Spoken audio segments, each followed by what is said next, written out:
Mawashimasu atau memutar, berbelok.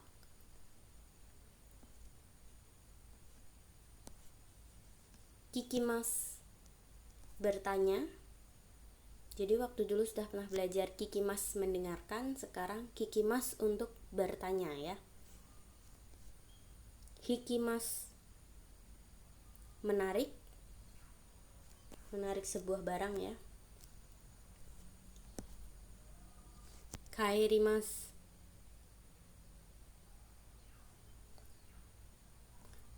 berubah ya.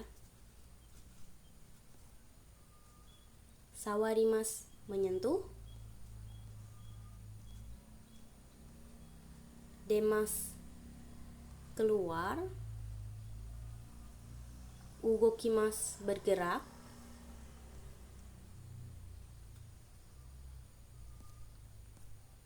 Arukimasu, jalan atau berjalan kaki.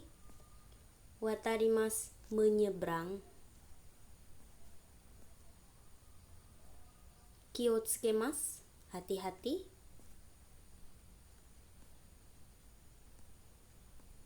Hikoshi shimasu, pindah rumah. Denkiya, petugas yang membetulkan sesuatu hal yang berkaitan dengan electricity atau berkaitan dengan listrik, elektronik ya. Size, ukuran. Oto, suara. Kikai, mesin. Tsumami, knop. Kosho, rusak. Kosho shimasu, merusakkan ya. Michi, jalan. Kosaten, perempatan. Shingo, lampu lalu lintas ya. Kado, sudut. Hashi, jembatan. Chushajo, tempat parkir. Oshogatsu, tahun baru. Gochishou sama deshita, terima kasih atas makanannya.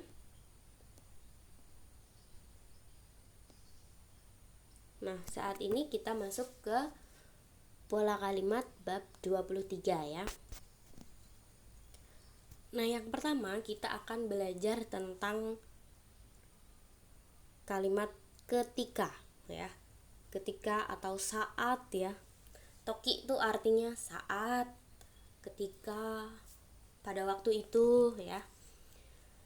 Sehingga penggunaan sebelum toki merupakan penggunaannya adalah bentuk futsuke ya. Futsuke pada bab 20 ya, dasarnya pada bab 20 dari pembentukan kata kerja, kata sifat i, kata sifat na, kemudian dengan kata benda, kemudian ditambah toki, baru kegiatan yang lainnya. Nah, contoh dari penggunaan kata kerja ya, bentuk biasa mas ya. Minasang tahu yomimasu ya. Yomimasu kalau menjadi futsuke akan menjadi yomu ya. Yomimasu akan menjadi yomu. Sehingga kalau ditambah toki menjadi yomu toki. Ya, ketika akan membaca. Yomu toki, ketika akan membaca. Kalau yomanai toki, ketika tidak membaca.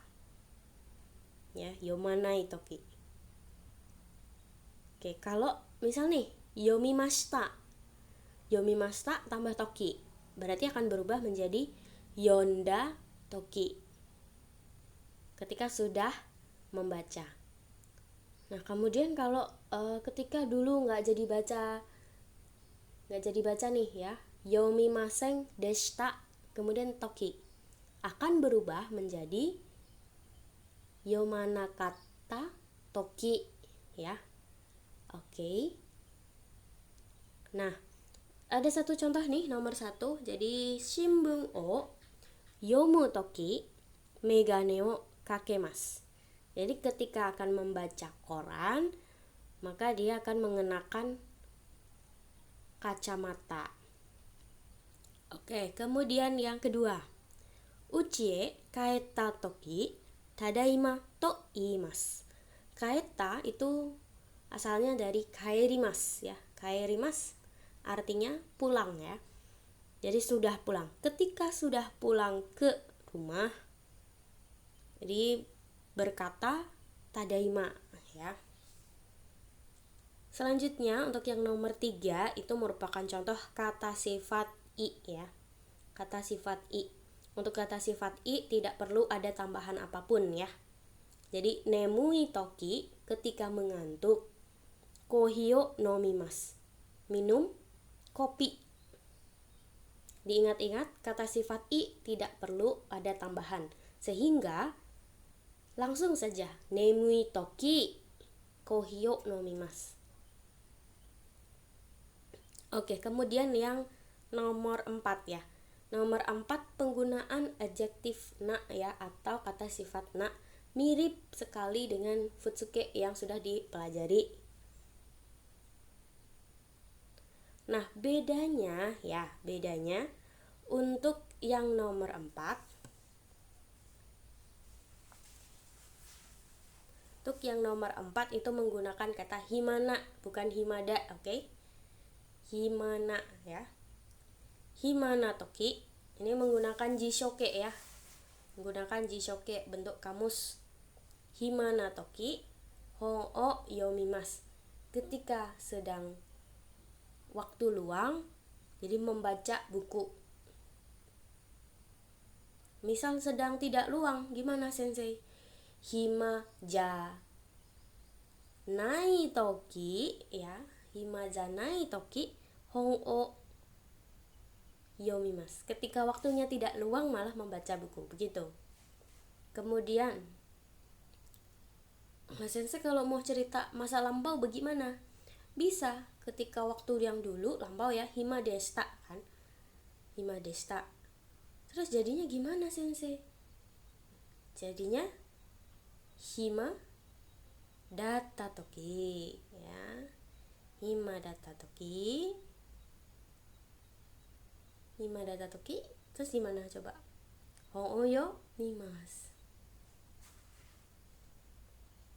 Coba biasanya kalau kata sifat yang lampau untuk jarang ya digunakan. Nanti coba kita diskusi lagi ya. Kemudian untuk yang nomor 5 merupakan contoh dari kata benda. Oke. Untuk yang kata benda ini ditambah dengan no. Oke, ditambah dengan no. Ditambah dengan no. Jadi kata benda no baru toki, oke.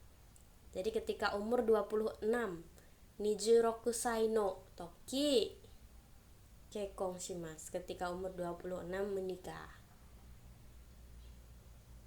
Atau juga bisa untuk noun yang lain, semisal ada waktu lebaran ya, rubaran no toki ya, ketika lebaran, rubaran no toki ya. Okane o moraimasu, mendapatkan uang, seperti itu. Bisa. Nanti posibilitasnya coba kita bahas bareng ya, minasang. Mungkin kalau ada pertanyaan silahkan tulis di kolom komentar atau minasang langsung tanya ke sensei, oke? Intinya untuk toki itu artinya adalah ketika, saat, pada waktu ya.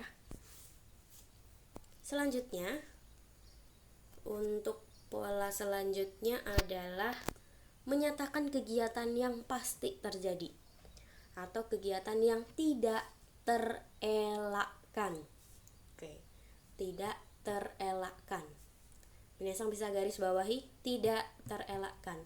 Otomatis ketika kalian melakukan suatu hal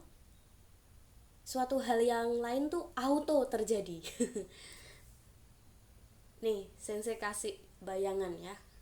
Contohnya nih, misal kalau kalian punya smartphone kan semuanya, dan pasti ada tombol volume ya.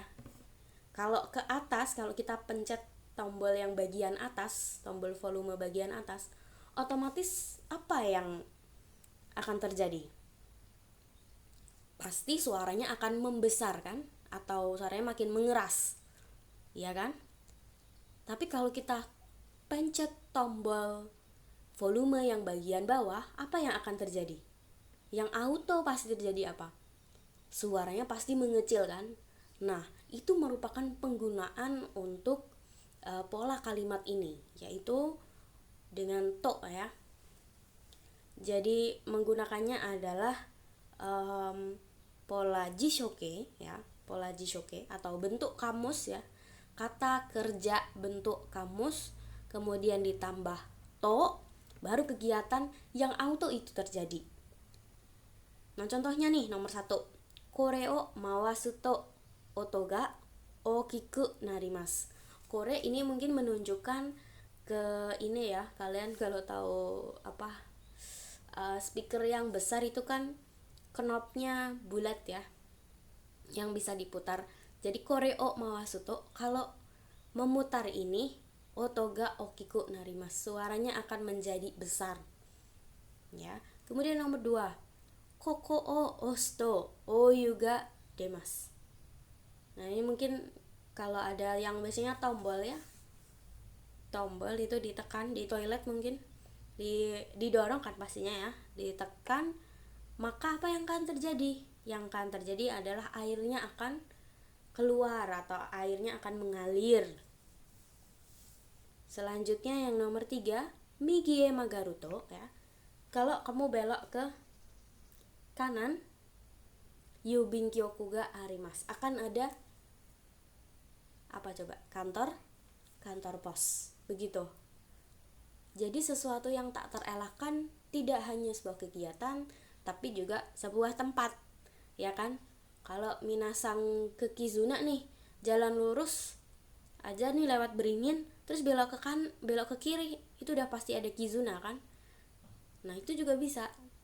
Misal nih, masugu ikuto ya, migi e magaruto, kok migi sih, hidari ya, hidari e magaruto Kizuna ga arimasu, itu juga bisa. Sesuatu yang memang tidak terelakkan, yang benar-benar ada di hadapan kalian, dan itu auto terjadi ya, bukan karena dibuat-buat, tapi memang seperti itu kejadiannya. Oke, ada yang masih bingung nggak nih tentang penggunaan pola kalimat to? Kalau ada yang masih bingung, coba komen di bawah atau langsung tanya ke sensei. Kemudian jangan lupa ya akan perubahannya, karena ini perubahannya sudah semakin variatif di setiap pola kalimat yang akan kalian pelajari. Nah, sampai sini shitsumon ga arimasu ka? Oke, kalau jangan lupa ya, setelah nonton ini kalian like dulu, kemudian jangan lupa di subscribe, terus share ke teman-teman kalian yang suka belajar bahasa Jepang. Ja, kore de ouwarimasu.